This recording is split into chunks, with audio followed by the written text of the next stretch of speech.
નમસ્તે વિદ્યાર્થી મિત્રો, છેલ્લે આપણે સાંદ્રતાના એકમો જોતા હતા. હવે સાંદ્રતાના એકમોના અંદર સાંદ્રતાના એકમો જોતા હતા. એ વખતે આપણે સાંદ્રતા કોને કહેવાય એના વિશે ચર્ચા કરી હતી. એના સિવાય દ્રાવણ કોને કહેવાય એના વિશે પણ આપણે ચર્ચા કરી હતી. હવે જો સાંદ્રતાના એકમોના અંદર આપણે ટોટલ 3 અને 1 4 એકમ જોઈ લીધા હતા. 3 આપણા જે પર્સન્ટેજવાળા એકમો હતા કે પર્સન્ટેજ W/W, પર્સન્ટેજ V/V અને પર્સન્ટેજ W/V, આ 3 એકમો આપણે જોઈ લીધા હતા. એના સિવાય PPM વિશે આપણે ચર્ચા કરી હતી, પાર્ટ્સ પર મિલિયન વિશે. હવે એને જ આપણે આગળ વધારીએ અને આપણે આ જે ચર્ચા જે કરવાના છીએ એ જ કરવાના છીએ મોલ અંશ વિશે. ઓકે, મોલ અંશ. તો અત્યારે આપણે PPM અરે પાર્ટ્સ પર મિલિયન સિવાય આપણે ટકાવારી વિશે વાત કરી હતી. હવે ટકાવારીના અંદર કેવું હતું કે આપણે દ્રાવ્યનું દળ ભાગ્યા ટોટલ દ્રાવણનું દળ ગુણ્યા 100 એટલે પર્સન્ટેજ W/W માટે આપણે કરતા હતા. હવે જો જે મોલ અંશ હોય એ હંમેશા કેવું હોય, એકમાંથી આવે. અંશ જે હોય ને હંમેશા એકમાંથી, જેમ આપણે ટકાવારી કેટલામાંથી હોય, 100માંથી હોય, બરાબર. એ રીતે અંશ કેવો હોય, એકમાંથી હોય. અને એ કેવું હોય, હંમેશા જનરલી તમારું 1 કરતાં નીચે જ મળશે. ઓકે, એટલે ધારો કે આપણા જોડે કંઈક માર્ક્સ છે કોઈના કે ભાઈ 25 આઉટ ઓફ 30, તો આનો જો તમે સીધો ભાગાકાર કરો અને જે મળે એ તમારો શું મળશે, અંશ મળશે અહીંયા, બરાબર. અને જો તમે મેળવેલ ગુણ ભાગ્યા કુલ ગુણ ગુણ્યા 100 કરશો તો તમને શું મળે, પર્સન્ટેજ મળે. ઓકે, તો અહીંયા શું કર્યું, અંશ મેળવવા માટે આપણે મેળવેલ ગુણ ભાગ્યા ટોટલ ગુણ. તો એ જ રીતે મૂળ અંશ જો મેળવવા હશે તો મૂળ અંશ માટે આપણે શું કરવું પડશે કે એના મૂળ ભાગ્યા દ્રાવણના કુલ મૂળ. હવે મૂળ અંશ શેના મળે, તો આપણે ચર્ચા કરી હતી એ મુજબ કે ભાઈ દ્રાવણ હોય તો દ્રાવણના મુખ્ય 2 ઘટક હોય, એક તો દ્રાવ્ય હોય ને બીજું શું હોય, દ્રાવક હોય, બરાબર. તો અહીંયા આપણે આગળના જે ચર્ચા કરીને આગળના જે બધા સાંદ્રતાના એકમોની ચર્ચા કરી એના અંદર આપણે શું જોયું કે દ્રાવ્ય વિશે આપણે ચર્ચા કરી કે ભાઈ દ્રાવ્યના દળ ભાગ્યા દ્રાવ્યનું દળ પર્સન્ટેજ W/W માટે શું હતું કે દ્રાવ્યનું દળ ભાગ્યા દ્રાવણનું દળ ગુણ્યા 100, બરાબર. આ રીતે કંઈક હતું, બરાબર. તો એ આપણે દ્રાવ્ય માટે જ વાત કરી હતી. અહીંયા આપણે દ્રાવ્ય એઝ વેલ એઝ દ્રાવક બંને માટે આપણે ચર્ચા કરી શકીએ અને બંને માટે આપણે મૂલ અંશ શોધી શકીએ. તો મૂલ અંશ જો આપણે એમ લઈએ કે જો A અને B બે દ્રાવણના ઘટકો હોય,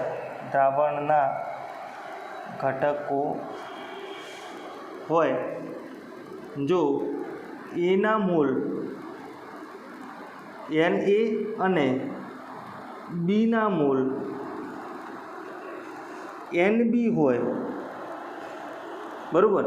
તો આ મૂલ અંશને આપણે શું કહીએ, X. જો A અને B આપણે 2 ઘટક છે, અહીંયા આપણે જરૂર નથી કે કયો દ્રાવક છે અને કયું દ્રાવણ છે, કયું દ્રાવ્ય છે અને કયું દ્રાવક છે, એના વિશે આપણે કંઈ યાદ રાખવાની જરૂર નથી. એમાં 2 ઘટકો જ લેવાના, આપણે દરેક ઘટક વાઇઝ. આમાં કોઈ દ્રાવક કે દ્રાવ્યનું આપણે કંઈ જોવાની જરૂર નથી. મૂલ અંશ શોધતા હોય એટલે જનરલી ઘટકનો મૂલ અંશ આવશે. એના અંદર ક્યારે તમે દ્રાવકને દ્રાવ્ય આપણે જનરલી યુઝ કરતા નથી. તો A અને B 2 ઘટકો હોય અને એના જો મૂલ એના મૂલ જો Na હોય અને બીના મૂલ જો Nb હોય તો એનો મૂલ અંશ XA બરાબર શું થાય, એના મૂલ ભાગ્યા દ્રાવણના કુલ મૂલ, એટલે ઘટકના મૂલ ભાગ્યા દ્રાવણના કુલ મૂલ. એટલે આપણે મૂલ અંશની આપણે સૂત્ર લખી દઈએ કે મૂલ અંશ બરાબર શું થાય, ઘટક જે તે ઘટકના મૂલ ભાગ્યા દ્રાવણના કુલ મૂલ. તો હવે આપણે એના મૂલ અંશ લખવા હોય, એના મૂલ અંશ તો XA બરાબર શું થશે, ઘટકના મૂલ એટલે એના મોલ કેટલા હતા? એન એ હતા, તો એન એ લખીએ. દ્રાવણના કુલ મોલ જે છે, તો દ્રાવણના કુલ મોલ કેટલા થશે? જો અહીંયા આપણને દ્રાવકમાં બે જ ટોટલ દ્રાવણના અંદર બે જ ઘટક આપેલા છે, એ અને બી. બંનેના મોલ આપણને આપેલા Na અને Nb, બરાબર. Na અને Nb આપેલા હોય તો દ્રાવણના કુલ મોલ કેટલા થાય? ટોટલ જેટલા ઘટક હોય એ બધાના મોલનો સરવાળો કરીએ તો આપણને દ્રાવણના કુલ મોલ મળે. તો અહીંયા આપણા બે જ ઘટક છે અને બંનેનો જો સરવાળો કરીએ Na વત્તા Nb તો આપણને કુલ મોલ મળે, બરાબર. તો એ જ રીતે આપણે બીના મોલ અંશ શોધવા હોય, XB બરાબર શું થાય?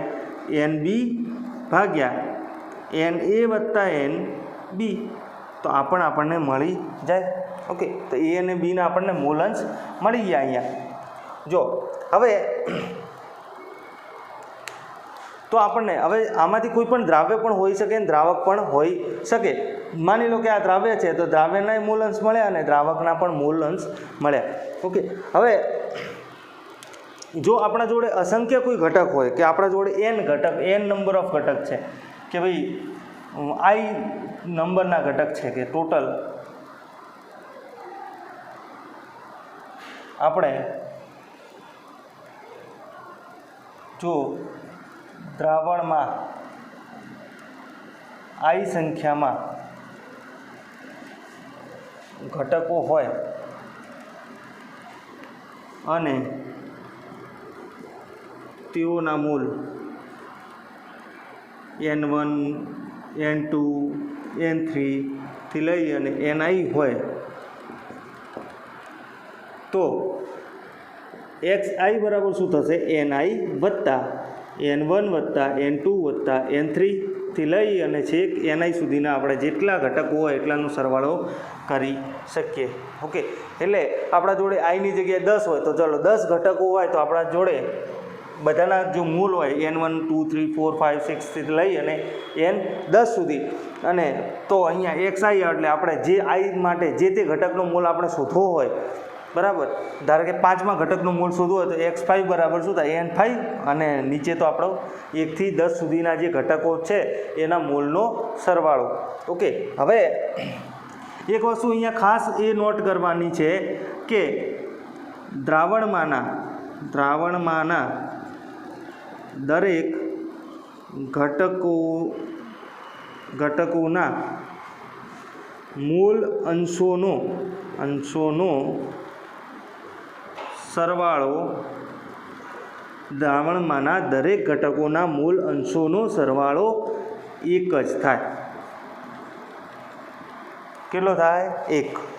ઓકે, તો જે રીતે આપણે પર્સન્ટેજમાં જઈએ ને તો આપણે જેના પર્સન્ટેજ કાઢ્યા હોય એ બધા ટોટલ પર્સન્ટેજ આપણે ધારો કે માસ કમ્પોઝિશન કાઢતા હતા, દર ટકાવારી જે કાઢતા હતા કોઈ પણ દ્રાવણની, ધારો કે આપણે જો CH4ની કાઢી હતી, C2H5OHની કાઢી હતી, તો આના અંદર percentage carbon, percentage hydrogen, percentage oxygen, તો આની બધી કાઢી હતી. હવે આ ત્રણની જ્યારે ટકાવારીની ગણતરી કરો અને ત્રણની જે ટકાવારી હતી એનો સરવાળો કરો તો તમને 100% મળે. એ જ રીતે અહીંયા દ્રાવણમાંના દરેક ઘટકના મૂળ અંશનો આપણે જો સરવાળો કરીએ તો હંમેશા કેટલો થાય? 1 જ થાય. તો આ કેસ માટે આપણે જો જોઈએ તો ઉપર માટે શું થશે? x1 વત્તા x2 વત્તા x3 થી લઈ અને છેક xi સુધીનો સરવાળો કરશું તો પણ આપણને હંમેશા કેવો મળશે? 1 જ મળશે. ઓકે, એટલે મૂળ અંશ માટે તમારે જો તમે અહીંયા તો ધારો કે શું થાય? Na વત્તા Nb xa વત્તા xb બરાબર શું થાય? 1 થાય. તો આપણે જો xa શોધી લીધો તો xb શોધવો હોય તો આપણે શું કરી શકીએ? xb બરાબર 1 - xa. સીધી આપણને અહીંયા ખબર પડી જાય, બરાબર. એટલે આપણે એક ઘટક શોધી અને બીજા ઘટકમાં આપણે ગણતરી ના કરવી હોય અને સીધું એકમાંથી આપણે એની બાદબાકી કરી દઈએ તો પણ ચાલે. ઓકે, તો આ તમારું શું હતું? મૂળ અંશ હતા. હવે આપણે આગળ વધીએ તો મૂળ અંશ છે. મૂળ અંશ પછી આપણે ચર્ચા કરી લઈએ મોલારિટી અને મોલાલિટીની.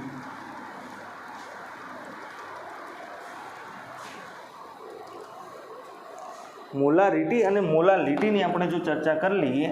હવે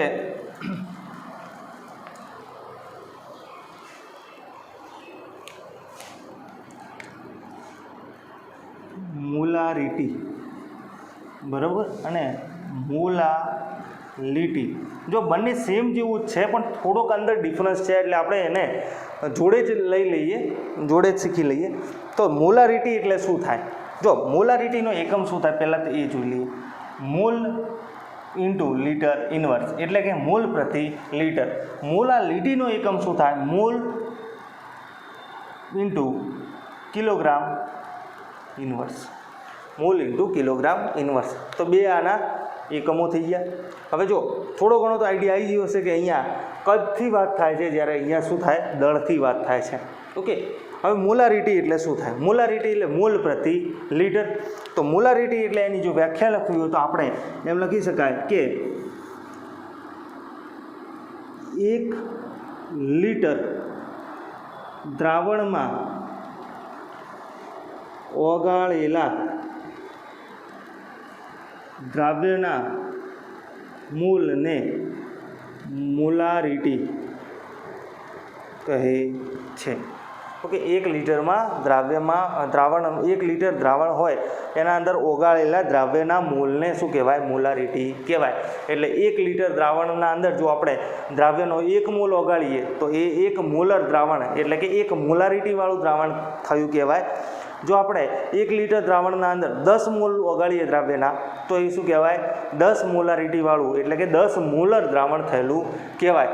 બરાબર. તો એ જ રીતે અહીંયા શું આવે છે? અહીંયા ખાસ ધ્યાનમાં એ વસ્તુ રાખવાની છે એક, કે અહીંયા શું કહેવાય કે 1 કિલોગ્રામ દ્રાવકમાં, અહીંયા જો દ્રાવક છે આ ખાસ યાદ રાખવાનું. દ્રાવણ અને દ્રાવક મોલારિટીની જ્યારે બી વાત થતી હશે તો હંમેશા દ્રાવણનું કદ લેવામાં આવે છે, જ્યારે મોલાલિટીની જ્યારે વાત થાય છે તો હંમેશા દ્રાવકનું કદ દ્રાવકનું દળ લેવામાં આવે છે. એટલે ખાસ યાદ રાખવાની છે આ વસ્તુ. તો 1 કિલોગ્રામ દ્રાવકમાં ઓગાળેલા દ્રાવ્યના મોલને મોલાલિટી કહે છે. ઓકે, 1 કિલોગ્રામ દ્રાવકમાં આપણે દ્રાવ્યના મોલ ઓગાળીએ તો એને મોલાલિટી કહે છે. એટલે હવે જો 1 કિલોગ્રામ દ્રાવકના અંદર આપણે 1 મોલ ઓગાળ્યો તો એને 1 મોલલ અથવા તો 1 મોલારિટીવાળું દ્રાવણ કહેવાય છે. 10 મોલ ઓગાળીએ આપણે 1 કિલોગ્રામ પાણીના અંદર કોઈ 10 મોલ આપણે ખાંડનો ઓગાળીએ તો એને શું કહેવાય? 10 મોલાલિટીવાળું દ્રાવણ અથવા તો 10 મોલલ દ્રાવણ કહેવાય. બરાબર. હવે ત્રણની આપણે બંનેની આપણે વ્યાખ્યા લખી લઈએ. તો જો વ્યાખ્યા તો લખીએ આપણે. જો ઘણી વખત ઘણી જગ્યાએ આવી પણ વ્યાખ્યા હોય છે કે જો 1 લીટર દ્રાવણના અંદર દ્રાવ્યના અણુભાર જેટલું વજન ઓગાળવામાં આવે તો એ 1 મોલર દ્રાવણ થયું કહેવાય છે. એવું પણ ઘણી જગ્યાએ લખેલું હોય છે. એટલે એના અણુભાર જેટલું વજન એટલે કે 1 મોલ તમે ઓગાળ્યો તો આ સિમ્પલ આ જ છે કે દ્રાવણના 1 મોલ ઓગાળો તો 1 મોલારિટીવાળું દ્રાવણ થાય. ઓકે, એટલે એ સરખા જેવું જ છે બંને. તો હવે જો મોલારિટી બરાબર શું થાય? મોલારિટી બરાબર દ્રાવ્યના મોલ ભાગ્યા દ્રાવણનું કદ. શેમાં? લીટરમાં. તો આ રીતની કંઈક એની સૂત્ર થાય. ઓકે, હવે દ્રાવ્યના મોલ જે છે આપણે એને એન પણ કહી શકીએ. બરાબર. દ્રાવ્યના મોલ એન ભાગ્યા એલ. બરાબર. હવે દ્રાવ્યના મોલ જે છે એના આપણે મોલનું એક સૂત્ર હતું. મોલ બરાબર શું થાય? આપેલ દળ ભાગ્યા મોલર દળ. તો અહીંયા દ્રાવ્યના મોલની જગ્યાએ શું લખી દઉં? દ્રાવ્યનું દળ એટલે કે W. બરાબર. ભાગ્યા, હવે અંશમાં જે છેદ હશે એ હંમેશા કેમાં આવે? છેદમાં જ આવે. એટલે સીધું હું નીચે જ લખી દઉં દ્રાવ્યનું મોલર દળ. બરાબર. તો M ગુણ્યા દ્રાવણનું કદ V. બરાબર. શેમાં? લીટરમાં. ઓકે, તો આ રીતે પણ આપણે લખી શકીએ. હવે જો આ લીટર છે, આપણે જનરલી કોઈ પણ કદ જે ખરા ને એ એમએલમાં લેવા માટે ટેવાયેલા છીએ. જનરલી આપણા જે દાખલા હોય ને એ કેવા હોય, આટલા એમએલ દ્રાવણમાં, આટલા એમએલ દ્રાવણમાં, ઓકે, લીટર ભાગે જ ક્યાંક જોવા મળે આપણને. એટલે આપણે શું કરીએ, આ લીટરને શેમાં ફેરવીએ, એમએલના અંદર ફેરવી દઈએ. તો આ લીટરને એમએલમાં જો ફેરવવું હોય તો આપણે શું કરવું પડશે, અહીંયા 1000 વડે અહીંયા ભાગવું પડશે. ઓકે, તો દ્રાવ્યનું વજન W ભાગ્યા M ગુણ્યા V ml, ઓકે, અને આ શું થાય, W ગુણ્યા શું કરવાનું 1000, બરાબર. અને આ મોલારિટી કેપિટલ M બરાબર.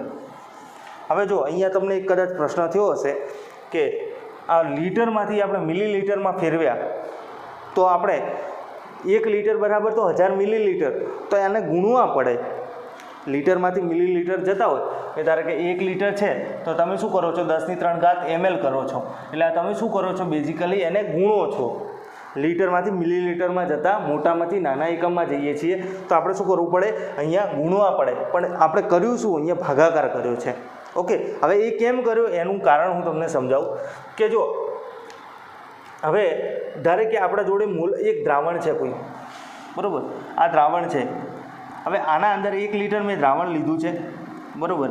હવે 1 મોલ મેં પદાર્થ ઓગાળ્યો છે, તો મોલારિટી બરાબર શું થાય, દ્રાવ્યના મોલ ભાગ્યા દ્રાવણનું કદ લીટરમાં, તો 1 બરાબર 1 મોલારિટીવાળું દ્રાવણ થાય, બરાબર. પણ આપણે હવે શું કર્યું કે આ તો કદ તો 1 મોલર જ છે, બરાબર. જે દ્રાવ્યના મોલ છે એ તો એક જ છે, પણ આપણે કદમાં શું કર્યું કે એને લીટરમાંથી મિલીલીટરમાં ફેરવી દીધા. તો 1 લીટર હતું એની જગ્યાએ આપણે 1000 ml કરી નાખ્યું, બરાબર. તો આ મોલારિટી બદલાઈને શું થઈ જશે, 0.001 થઈ જશે સેમ દ્રાવણ માટે. આ દ્રાવણ માટે આપણે લીટર લેતા હતા દ્રાવણનું કદ, તો મોલારિટી કેટલી હતી, 1 હતી. હવે જો ml લીધું તો આપણે મોલારિટી કેટલી થઈ ગઈ, અહીંયા 0.001 થઈ ગઈ. તો આ ચેન્જ થવી જોઈએ નહીં, કેમ કે એક જ દ્રાવણ માટે સાંદ્રતા એક જ હોય, પછી સાંદ્રતા અલગ અલગ હોય નહીં, બરાબર. અને આ આપણે શું કરીએ છીએ કે આના પાછળ આપણે કેપિટલ M લખીએ છીએ, બરાબર. આપણે જો આના પાછળ આપણે જો આ એકમના પાછળ આપણે મોલ પ્રતિ લીટર અથવા તો મોલ પ્રતિ મિલીલીટર લખતા હોત તો આ વસ્તુ ચાલે, તો આપણે આમ કરીએ તો ચાલે. પણ આપણે શું કરીએ કે મોલારિટી અને મોલાલિટીના અંદર મોલારિટીને કેપિટલ એમથી દર્શાવાય છે અને મોલાલિટીને સ્મોલ એમથી દર્શાવાય છે. તો આ હંમેશા કેપિટલ એમ અને સ્મોલ એમથી જ દર્શાવેલું હોય છે. અને કેપિટલ એમ બરાબર મોલ પ્રતિ લીટર થાય અને આ મોલ પ્રતિ કિલોગ્રામ થાય. એટલે આપણે શું કરવું પડે કે આ બંનેના અંદર આપણે નીચે લીટર અને કિલોગ્રામ મેન્ટેન કરવું પડે. તો અહીંયા આ ચેન્જ થવી જોઈએ નહીં. એટલે આપણે શું કર્યું કે આ સમસ્યાનું સમાધાન લાવવા માટે આપણે શું કર્યું કે મિલીલીટરમાં તો ફેરવ્યા જ, એના ભાગ્યા 1000 પણ કરી દીધા. તો હવે કરો તમે, તો હવે શું થાય, તમારું પાછું એક જ જવાબ આવે. એટલે અહીંયા શું થાય છે કે mlમાં તમે ફેરવ્યા ને તો સાથે સાથે તમે શું કર્યું, 1000 વડે ભાગી પણ દીધા છે. ઓકે, એટલે હવે કોઈ ચિંતા નથી અહીંયા, બરાબર. હવે જો તો આપણા જોડે ટોટલ 2 સૂત્રો થઈ ગયા હો આના. જો આ મોલારિટી દ્રાવ્યના મોલ ભાગ્યા દ્રાવણનું કદ અને આર્યું આ, બરાબર, દ્રાવ્યનું દળ 1000, દ્રાવ્યનો અણુભાર અને કદ mlમાં. ઓકે, તો આ 2 સૂત્રો થઈ ગયા. હવે બંનેનો ઉપયોગ ક્યારે કરવાનો એ આપણે જોઈએ. તો જો જ્યારે બી તમને સીધા મોલ આપેલા હોય, જ્યારે બી તમને સીધા મોલ આપેલા હોય કોઈ બી જગ્યા કે ભાઈ કોઈ આટલા ml દ્રાવણ છે એના અંદર દ્રાવ્યના આટલા મોલ ઓગળેલા છે, તો એ કેસમાં તમારે આ સૂત્રનો ઉપયોગ કરવાનો. પછી એ દ્રાવ્યના મોલ ઓગળેલા છે અને પછી એના અંદરથી આપણે કોઈ દ્રાવ્યનું દળ કાઢવા જવાનું નથી. ઓકે, તમે આ સૂત્ર ઉપરથી પાછું દ્રાવ્યનું દળ કાઢશો, મોલ અને મોલર દળ ઉપરથી દ્રાવ્યનું દળ કાઢો ને પછી આ સૂત્રના અંદર મૂકો ને પછી મોલારિટી શોધો, એ કરવાની જરૂર નથી. અહીંયા સીધા જ દ્રાવ્યના મોલ લખી દો અને દ્રાવણનું કદ લખી દો લીટરમાં ના ફાવે અને mlમાં આપેલું હોય તો આપણે શું કરવાનું, 1000 વડે ભાગી દેવાના. દ્રાવ્યના મોલ n ગુણ્યા 1000 ભાગ્યા V mlમાં. ઓકે, તો આ સૂત્ર પણ આપણે વાપરી શકીએ.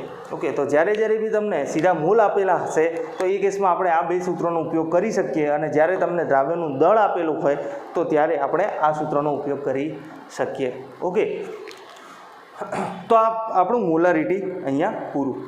હવે જો મોલાલિટી કોને કહેવાય, તો મોલાલિટીના અંદર આપણે થોડી ઘણી ચર્ચા તો કરી જ ચૂકેલા છીએ કે 1 કિલોગ્રામ દ્રાવકમાં ઓગળેલા દ્રાવ્યના મોલને મોલાલિટી કહે છે. બરાબર.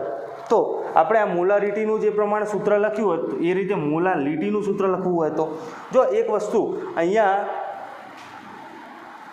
ચલો આપણે એનું પછી આપણે ચર્ચા કરીએ બંનેની સાથે. તો અહીંયા મોલાલિટી બરાબર શું થશે? દ્રાવ્યના મોલ, ઓકે, આપણે એને લખી દઈએ, ભાગ્યા દ્રાવકનું દળ. દ્રાવકનું દળ છે હો, જો અહીંયા યાદ રાખજો W1. ઓકે, તો આપણે એ રીતે કરી શકીએ અને એ હંમેશા શેમાં હોય? કેજીના અંદર હોય. ગ્રામમાં ફેરવવું હોય તો N ભાગ્યા W1 ગ્રામમાં ગુણ્યા 1000. ઓકે, એટલે અહીંયા આપણે ભાગાકારમાં 1000 મૂકી દીધા. જે રીતે mlમાં કર્યું હતું એ જ રીતે અહીંયા થાય. ઓકે, હવે આને પણ મોલને આપણે વજન ભાગ્યા આપેલ દળ ભાગ્યા મોલર દળના અંદર ફેરવવું હોય તો એના અંદર પણ આ રીતનું સૂત્ર બને કે ભાઈ દ્રાવ્યનું દળ એટલે કે W1 તો આપણે આપી દીધું, અહીંયા W2 આપી દઈએ, બરાબર, ભાગ્યા મોલર દળ કે એમ ગુણ્યા દ્રાવકનું દળ W1 જો ગ્રામમાં લઈએ તો અહીંયા 1000 વડે ભાગવા પડે. તો આપણા જોડે આના પણ જો બે સૂત્ર થઈ ગયા. જો આપણે ડાયરેક્ટ મોલ આપેલા હોય તો તમારે આ સૂત્રનો ઉપયોગ કરવાનો, અને જો આપણને દળ આપેલું હોય તો આ સૂત્રનો ઉપયોગ થશે. ઓકે, આટલા સુધી સમજાઈ ગયું. હવે તો મોલારિટી શું કરવાનું? જો એમાં ખાસ યાદ રાખવાનું દ્રાવકનું દળ હોય છે એટલું ખાસ યાદ રાખવાનું, એમાં ભૂલ ના થવી જોઈએ. અને અહીંયા દ્રાવકનું દળ છે, બરાબર, ગ્રામમાં જો લઈએ તો 1000 વડે ભાગવા પડે છે. અને જો મોલ હશે તો તમારે આ ડાયરેક્ટ જ મોલ ભાગ્યા દ્રાવકનું દળ એટલું સીધું લખી દેવાનું. અને અહીંયા જો દળ આપ્યું હોય દ્રાવ્યનું તો આ સૂત્રનો ઉપયોગ કરવો પડે. ઓકે, તો આટલું છે એ તમે નોટ કરી લીધું હશે. હવે આપણે એનો વિશે થોડી આગળ ચર્ચા કરીએ વધારાની. તો મોલારિટી અને મોલાલિટી,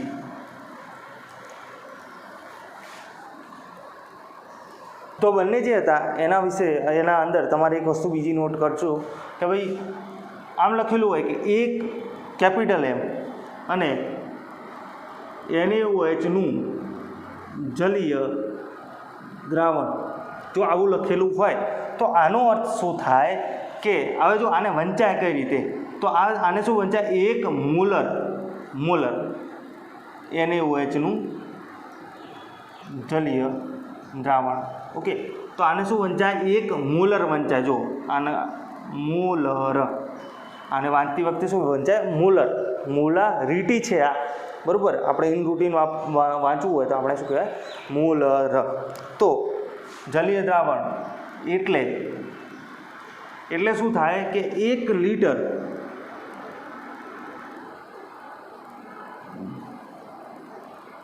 દ્રાવણમાં 1 મોલ NaOH ઓગાળેલો છે.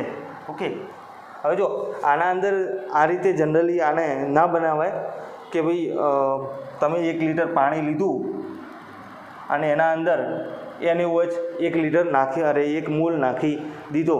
આવું નથી થતું, બરાબર. 23 ને +16 + 1, ઓકે, એટલે 40 થાય, બરાબર.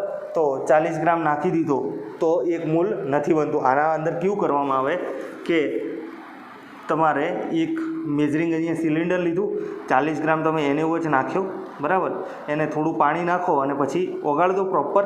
અને એના પછી આ દ્રાવણ છે એ 1 લીટર સુધી મેકઅપ કરવામાં આવે કે 1 લીટર સુધી એને પાછું પાણીથી ભરવામાં આવે. આ રીતે બનાવો એ પરફેક્ટ દ્રાવણ બને. પહેલાંથી 1 લીટર લઈ અને પછી આપણે બનાવતા નથી. જો એ રીતે બનાવીએ તો એ દ્રાવણ 1 મોલર કહેવાય નહીં. ઓકે, એ એપ્રોક્સ 1 મોલર હોય પણ એક્ઝેક્ટ 1 મોલર ના હોય. એક્ઝેક્ટ 1 મોલર બનાવવા માટે તમારે પહેલાં શું કરવું પડે? 40 ગ્રામ NaOH લેવો પડે. એના અંદર પછી થોડું પાણી નાખી અને એ ઓગળી જાય, બરાબર, એટલું પાણી નાખીએ, બરાબર. અને એના પછી એને 1 લીટર સુધી તમારે મેકઅપ કરવું પડે, ત્યારે જઈને પરફેક્ટ 1 મોલર બને, બરાબર. એટલે આપણે શું કહીએ કે અહીંયા દ્રાવણના અંદર પણ આપણે કોઈ દ્રાવક કેટલો હશે, દ્રાવકનું કદ કેટલું હશે એ આપણે આઈડિયા લગાવી શકતા નથી. એટલે આપણે જે રીતે મોલારિટીના અંદર આપણને ખબર છે કે 1 કિલોગ્રામ દ્રાવક છે, બરાબર, એના અંદર આપણને ખબર છે, પણ આમાં આપણને ખબર નથી કે કેટલા કદનું દ્રાવક છે. ઓકે, હવે જો આવું ને આવું એમ હોય કે એક સ્મોલ એમ NaOH જલીય દ્રાવણ, તો એનો અર્થ શું થાય? આને શું વંચાય? મોલલ. આને શું વંચાય? 1 મોલલ NaOH જલીય દ્રાવણ એટલે શું થાય? 1 કિલોગ્રામ 1 kg પાણીમાં જલીય છે એટલે શું હોય? પાણીવાળું દ્રાવણ. જો હંમેશા જલીય દ્રાવણ લખેલું હશે ને તો એમાં દ્રાવક તરીકે પાણી જ હોય, એટલા માટે એને જલીય કહેવામાં આવે. તો 1 kg પાણીમાં 1 મોલ NaOH ઓગાળેલો હોય, બરાબર. 1 kg પાણીમાં 1 મોલ NaOH ઓગાળેલો હોય. 1 મોલ એટલે 40 ગ્રામ. તો આપણે બીજા શબ્દોમાં આને આમ પણ કહી શકીએ કે 1 કિલોગ્રામ પાણીમાં 40 ગ્રામ NaOH ઓગાળેલો હશે, બરાબર. હવે આને જો બનાવવું હોય તો પહેલાં જેવું કરવાની જરૂર નથી. 1 કિલોગ્રામ માપી અને તમે પાણી લઈ લો અને એના અંદર 40 ગ્રામ NaOH નાખી અને એને પ્રોપર મિક્સ કરી દો, ઓગળી જાય ત્યાં સુધી, તો આપણું 1 મોલલ NaOH જલીય દ્રાવણ તૈયાર છે. ઓકે, તો આટલી વસ્તુ છે, બરાબર. હવે તો સાંદ્રતાના એકમો જે ખરા એ આપણા અહીંયા પૂરા થયા છે. આપણે 2 એક્સ્ટ્રા એકમોની વાત કરી લઈએ જે તમારા JEE અને નીટના માટે કામમાં આવી શકે છે, બરાબર. તો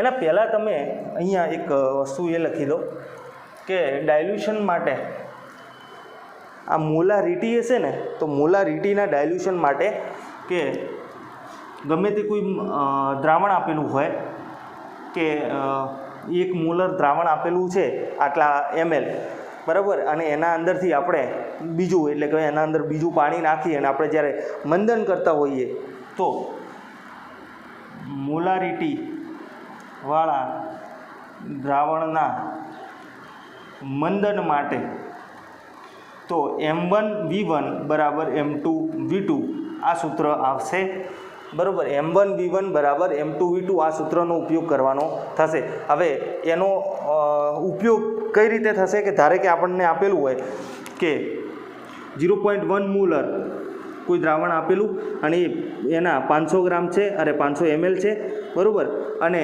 એના અંદર જો તમે બીજું 100 ml પાણી નાખો એટલે ટોટલ 600 ml કદ કરી નાખો તો કેટલા મોલારિટી થશે? તો એ જો શોધવું હોય તો આપણે આ સૂત્રનો ઉપયોગ કરવાનો થાય. ખબર પડી કે આપણને કોઈ પણ દ્રાવણ આપ્યું હોય અને એને મંદન કરવાનું હોય, મંદન એટલે કે સાંદ્રતાના અંદર ઘટાડો કરવાનો હોય, તો એ કેસમાં આ સૂત્રનો ઉપયોગ થશે કે 0.1 તમને 100 ml અથવા તો 0.1 તમને ચલો 100 ml દ્રાવણ આપ્યું, બરાબર. આ રીતનો પ્રશ્ન પૂછાય કે 0.1 મોલર 100 ml કોઈ દ્રાવણ છે અને એમાં પાણી ઉમેરી 1 લીટર કરવામાં આવે તો મોલારિટી કેટલી થાય? તો એ વખતે તમારે આ સૂત્રનો ઉપયોગ કરવાનો કે M1 બરાબર 0.1 એટલે કે પહેલી મોલારિટી આ હતી, પછી પહેલું કદ કેટલું હતું? 100 ml હતું. M2 તમારે શોધવાનું છે અને જે અંતિમ જે કદ છે એ તમારું કેટલું આવ્યું? 1 લીટર એટલે 1000 ml આવ્યું. તો M2 બરાબર શું થાય? જો આ ને ભાગ્યા 10 એટલે 0.01 મોલર થાય M2. જો આ રીતે આનો સીધું સિમ્પલ વાત થાય. બીજો રસ્તો પણ છે આનો, આપણે દાખલા ગણશું એ વખતે એની થોડી ડિટેલમાં ચર્ચા કરશું. હવે બીજું એક સૂત્ર અહીંયા તમે લખી દો કે જો 2 અલગ અલગ મોલારિટીવાળા દ્રાવણ મિક્સ કરવામાં આવે, બરાબર, કે ધારે કે મારા જોડે 0.1 મોલર સેમ જ અલગ નહીં, ધારે કે અહીંયા આની વાત નથી કરતો કે 1.1 મોલર HCl અને 0.1 મોલર NaOH આ બેને મિક્સ કરવાની વાત નહીં કરતો. હું કઈ વાત કરું છું કે 0.1 મોલર HClનું ધારે કે 100 ml દ્રાવણ છે, બરાબર, અને 0.001 મોલર જ HClનું પાછું બીજું 100 ml દ્રાવણ છે, બરાબર. અને આને બેને મિક્સ કરો તો જે નવું દ્રાવણ બને, આ બેને મિક્સ કરો એટલે કેટલું 200 ગ્રામ દ્રાવણ બનશે, 200 ml દ્રાવણ બનશે. હવે એની મોલારિટી કેટલી થાય જો એ શોધવી હોય તો એના માટે સૂત્ર છે, એટલે તમે આપેલું છે મોલારિટીવાળા દ્રાવણના મંદન માટેનું સૂત્ર. હવે એક જ પ્રકારના બે અલગ અલગ મોલારિટીવાળા દ્રાવણને મિશ્ર કરતા બનતા દ્રાવણની મોલારિટી એ જો શોધવી હોય તો M1V1 વત્તા M2V2 બરાબર M3. હવે અહીંયા કદ કેટલું હશે, V1 વત્તા V2 જેટલું, બરાબર. આ સૂત્ર બીજું થાય કે M1V1 વત્તા M2V2, અને અહીંયા M3 અને કદ તો કેટલું થાય તમારું V1 વત્તા V2 જેટલું થાય, કે અહીંયા તમે 100 ml બે મિક્સ કરે તો કદ તો તમારું V1 વત્તા V2 એટલે 200 ml થાય, બરાબર. આ જો 200 ml હોત, બરાબર, અને આ 300 ml હોત તો V1 વત્તા V2 ટોટલ જે કદ છે તો 500 ml થાય, બરાબર. તો આ બે સૂત્રો છે M1V1 બરાબર M2V2, અને આ સૂત્ર છે તમારું. તો આ મંદન માટે વપરાય કે એક જ કોઈ દ્રાવણ હશે એના અંદર પાણી નાખી અને તમે એને મંદ કરો તો એ વખતે આ સૂત્ર વાપરવાનું.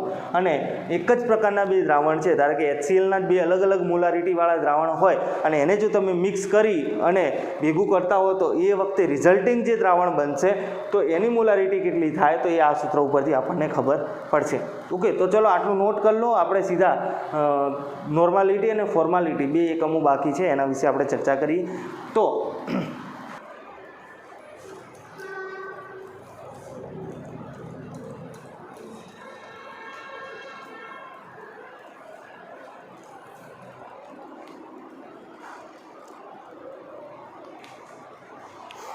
આ તમારી 12થમાં પણ નથી, 11થના સિલેબસમાં પણ નથી, અને તો જેઈ અને નીટની દ્રષ્ટિએ આપણે એને અગત્યનું કહી શકીએ. હવે જો મેં તમને ઘણી બધી અમુક વસ્તુઓ લખાઈ છે કે જે ચોપડીના અંદર નથી, એવી અમુક વસ્તુઓ જે છે, બરાબર. અમુક ધારો કે રાસાયણિક સંયોગીકરણના નિયમોમાં પણ છે, અમુક નિયમો એક્સ્ટ્રા લખાયેલા છે. તો એ જેમ તમારી ચોપડીમાં ના હોય એવી વસ્તુને આપણે જો કદાચ જેઈ નીટનું ટાઇટલ મારવાનું ભૂલી ગયા હો તો એ વસ્તુને તમારે શું ગણી લેવાનું, જેઈ અને નીટ માટે જરૂરી હશે એટલે જ આપણે લખાઈ હશે ચોપડી બહારની વસ્તુ. ઓકે, તો ચોપડી બહારનો કોઈ પણ ટૉપિક હોય અને આપણે લખાયેલો હોય તો એ આપણે જેઈ અને નીટના માટે ઇમ્પોર્ટન્ટ ગણી લેવાનો. ઓકે, તો હવે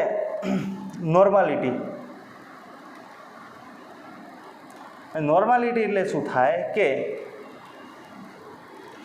1 લીટર દ્રાવણમાં જો દ્રાવ્યના તુલ્ય ભાર જેટલું દળ ઓગાળેલું હોય તો તેને એક નોર્મલ દ્રાવણ કહેવાય. ઓકે, જો 1 લીટર દ્રાવણમાં દ્રાવ્યના તુલ્યભાર જેટલું વજન ઓગાળેલું હોય તો એને એક નોર્મલ દ્રાવણ કહેવાય છે. ઓકે, હવે તુલ્યભાર કોને કહેવાય એ પ્રશ્ન આપણને થાય. સીધી વાત છે અહીંયા કે જિજ્ઞાસા આપણને થશે કે ભાઈ તુલ્યભાર કોને કહેવાય, કેમ કે અણુભાર અત્યારે આપણે જોયું તો એ આપણને ખબર હતી, પણ તુલ્યભાર એ નવું છે. તો તુલ્યભાર કોને કહેવાય? તો તુલ્યભાર બરાબર શું થાય? અણુભાર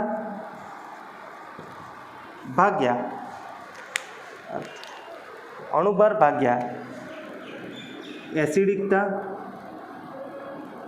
અથવા બેઝિકતા અથવા ધન આયન પરનો ચાર્જ. એટલે તમારું જે ધન આયન પર +1 હોય, +2 હોય, +3 હોય તો એ તમારું અહીંયા લખવાનું થશે. ઓકે, હવે જો એસિડિકતા, બેઝિકતા અને ધન આયન પરનો ચાર્જ. હવે એસિડિકતા કોને કહેવાશે કે ધારો કે આપણા જોડે કોઈ બેઝ હોય, ધારો કે NaOH છે, બરાબર, તો એ HCl સાથે પ્રક્રિયા કરી અને HClના એક અણુને ન્યુટ્રલાઇઝ કરી અને NaCl વત્તા H2O બનાવે. હવે ધારો કે કેલ્શિયમ હાઇડ્રોક્સાઇડ હોય, બરાબર, તો એના માટે તમારે સામે HClના 2 અણુ જોશે અને CaCl2 વત્તા 2 ટાઈમ્સ H2O બનાવશે. ઓકે, તો અહીંયા શું થયું કે NaOH હતો એ એક એસિડના અણુને ન્યુટ્રલાઇઝ કરતો હતો. કેલ્શિયમ હાઇડ્રોક્સાઇડ છે એ 2 HClના અણુને ન્યુટ્રલાઇઝ કરે છે. તો અહીંયા NaOHની જે એસિડિકતા છે એ કેટલી થાય? 1 થાય. અને બેઝ આપણે કેલ્શિયમ હાઇડ્રોક્સાઇડની જે એસિડિકતા છે એટલી કેટલી થાય? 2 થાય. ઓકે, એટલે ટૂંકમાં આપણે એસિડિકતા એટલે આપણે શું કહી શકીએ કે બેઝમાં કોઈ પણ બેઝ કેટલા OH માઇનસ મુક્ત કરે તેને બેઝની શું કહેવાય? એસિડિકતા કહેવાય. કોઈ પણ બેઝ હોય એ તમે જ્યારે જલીય દ્રાવણના અંદર નાખો અને કેટલા OH માઇનસ આયનો મુક્ત કરે છે એને આપણે જે તે બેઝની શું કહીશું? એસિડિકતા કહીશું. ઇન સિમિલર મેનર જો તમારે બેઝિકતા જોવી હોય, બેઝિકતા જોવી હોય તો અહીંયા ધારો કે HCl NaOHના એક જ અણુને ન્યુટ્રલાઇઝ કરી શકે. અહીંયા આપણે HCl ઉપર આવીએ તો HCl NaOHના એક જ અણુને ન્યુટ્રલાઇઝ કરી શકે. NaOH વત્તા H2SO4 તમે લો તો તમને જોવા મળશે કે Na2SO4 વત્તા 2 ટાઈમ્સ H2O જોવા મળશે. તો તમારે અહીંયા શું કરવું પડે? 2 વડે ગુણવું પડે. તો આનો અર્થ શું થયો કે એક H2SO4નો અણુ હતો એ 2 NaOHના અણુને ન્યુટ્રલાઇઝ કરી નાખ્યા. તો અહીંયા બેઝિકતા એટલે શું થાય કે કોઈ પણ, તો અહીંયા H2SO4ની બેઝિકતા કેટલી થાય? 2 થાય. ઓકે, તો કોઈ પણ એસિડ જલીય દ્રાવણમાં કેટલા H+ ઉત્પન્ન કરે તેની સંખ્યાને જે તે બેઝની, તે એસિડની બેઝિકતા કહે છે. તે એસિડની બેઝિકતા કહે છે. ઓકે, તો એસિડિકતા અને બેઝિકતા વિશે આપણે ચર્ચા કરી. હવે ધન આયન પરનો ચાર્જ એ શું કહેવા માગે છે કે આપણે આ તો શેના માટે છે? તુલ્યભારની ગણતરી.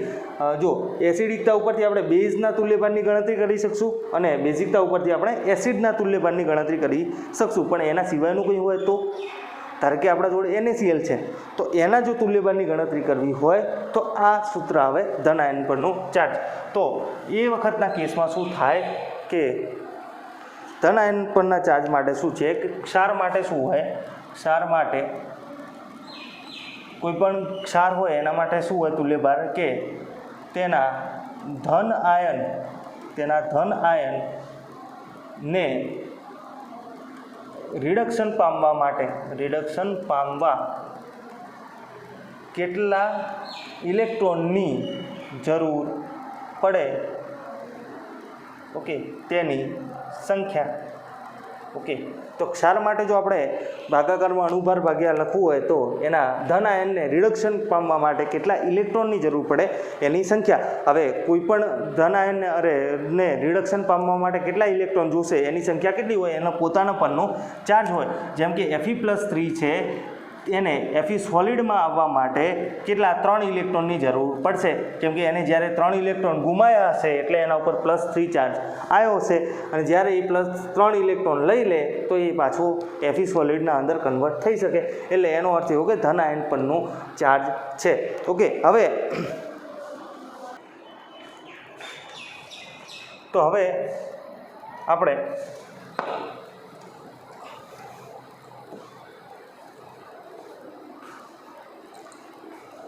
આપણે આનું સૂત્ર લખી લઈએ, નોર્માલિટી.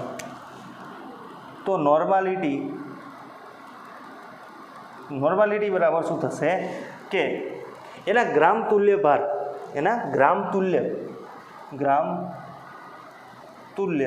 ભાગ્યા દ્રાવણનું કદ. ગ્રામ તુલ્ય ક્યારે મળશે?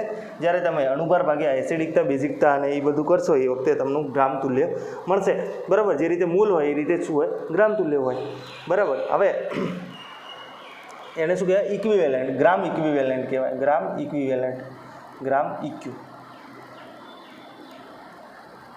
ઓકે, અને આ તુલ્યભારને શું કહેવાય? ઇક્વિવેલન્ટ વેઇટ પણ કહેવાય.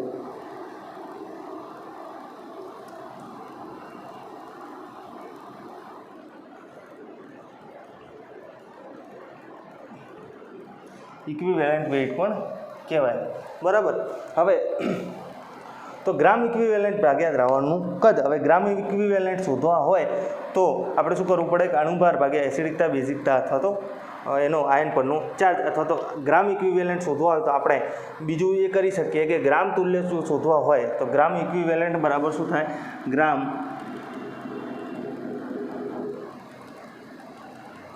બરાબર શું થાય કે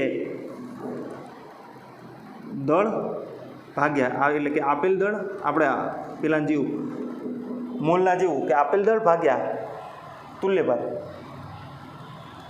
ઓકે, એટલે કે mass divided by equivalent weight. Okay, એટલે આપણે સીધું આને શું લખી શકીએ કે 1000 ગુણ્યા W, એટલે જે તે દળ છે એ દ્રાવ્યનું. બરાબર, એના સિવાય ઇક્વિવેલન્ટ વેઇટ એટલે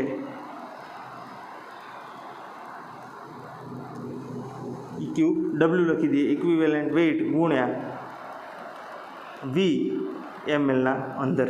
ઓકે, એટલે મોલારિટી નોર્માલિટીમાં ખાલી એટલો જ ફરક આવ્યો. જો અહીંયા મોલારિટીમાં અહીંયા શું હતું? મોલર માસ હતું, એટલે કે એમ હતું ખાલી, અણુભાર હતો. એની જગ્યાએ અહીંયા શું આવે? તુલ્યભાર આવે. ખાલી બંને અંદર એટલો જ ફરક છે, મોલારિટી અને નોર્માલિટીના અંદર. અહીંયા તુલ્યભાર આવે, જ્યારે મોલારિટીના અંદર અહીંયા શું આવે? અણુભાર આવે. ઓકે, ખાલી એટલું ફરક છે. અને આમ લખવું હોય તો આમ પણ લખી શકીએ કે 1000 ગુણ્યા દ્રાવ્યનું દળ W ભાગ્યા તુલ્યભાર ગુણ્યા દ્રાવણનું કદ શેમાં? mlમાં. ઓકે, તો આ જે છે એ આપણે લખી શકીએ. હવે જો આના તો નોર્માલિટી બરાબર શું થશે? 1000 ગુણ્યા દ્રાવણનું દળ ભાગ્યા તુલ્યભાર ગુણ્યા દ્રાવણનું કદ mlમાં. ઓકે, હવે અહીંયા પણ જો તમારે એનું ડાયલ્યુશન કરવું હોય, અહીંયા જો તમારે એનું ડાયલ્યુશન કરવું હોય તો M1V1 બરાબર M2V2 હતું એ રીતે જ N1V1 બરાબર N2V2. બરાબર, તો આ સૂત્ર જે છે તમને નહીં દેખાતું હોય, N1V1 બરાબર N2V2, N1V1 બરાબર N2V2.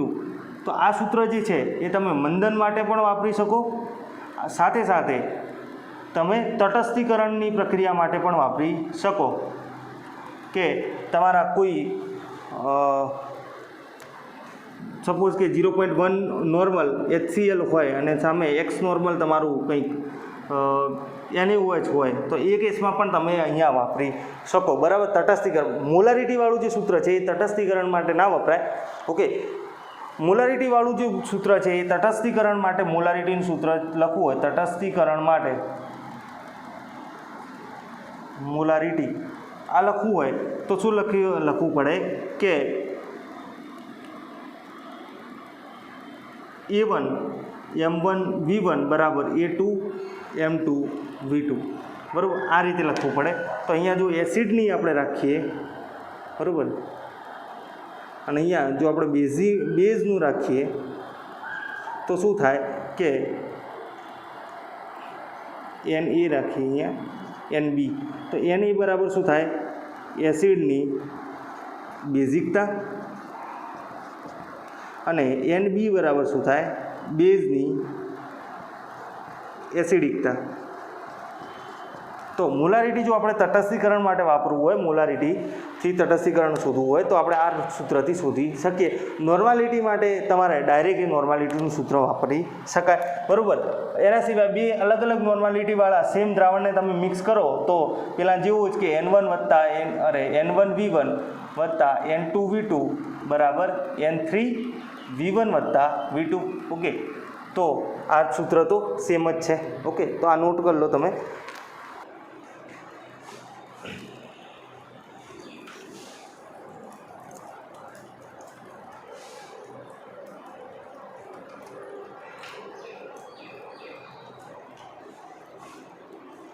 જો તો અહીંયા એક ખાસ વસ્તુ નોટ કરવા જેવી એ છે કે નોર્માલિટી N બરાબર મોલારિટી ગુણ્યા એસિડિકતા અથવા બેઝિકતા.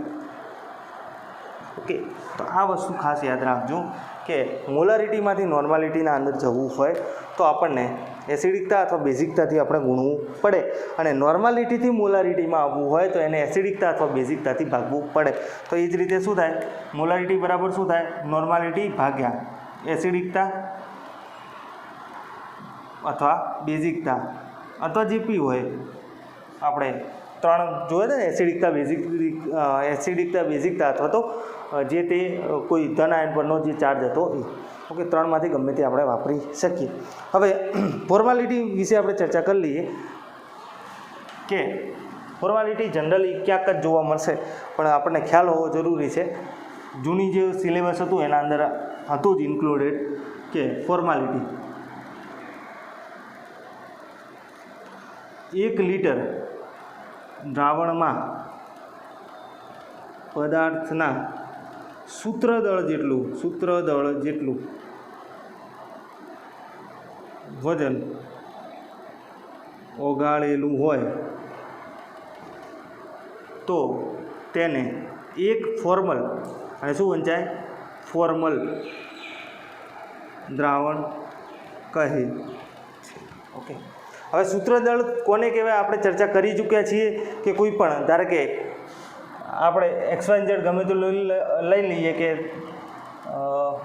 જો X2 Y2 આ ટાઈપનું કંઈ હોય તો આને સૂત્રદળ XY તરીકે આપણે લઈ શકીએ, બરાબર. આનું સૂત્રદળ શું થાય, XY જેટલું થાય, બરાબર. એટલે X અને Yના અંદર જે